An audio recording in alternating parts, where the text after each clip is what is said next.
առակ, որն ունի շատ կարևոր ասելիք։ Խորտակվում է նավը եւ այնտեղ մնացած միակ ողջ անձնավորությունը երկար լողալուց հետո հասնում է մի անմարդաբնակ կղզի։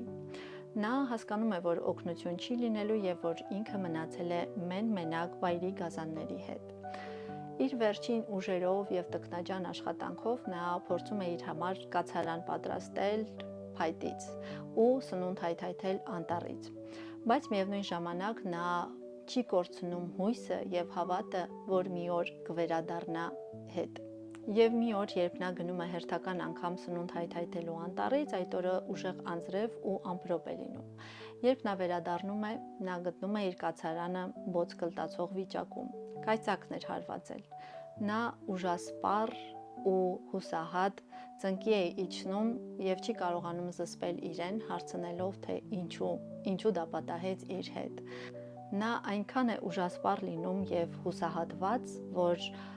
վերջանում են նրա ուժերը ու հենց ծովի ափին նա քուն է մտնում։ Երբ արթնանում է, նա տեսնում է, որ շրջապատված է մի խումբ մարդկանցով։ Նա զարմանում է ու մտածում է, որ դա իր հետ չի կատարվում, իսկ իրականում փրկարարներն են եկել։ Նա հարցնում է, թե ովքեր են նրանք եւ ինչպես գտան իրեն, իսկ փրկարարները պատասխանում են, որ հեռվից նկատել են կրակ ու այդ կրակի ուղղությամբ եկել ու գտել են նրան։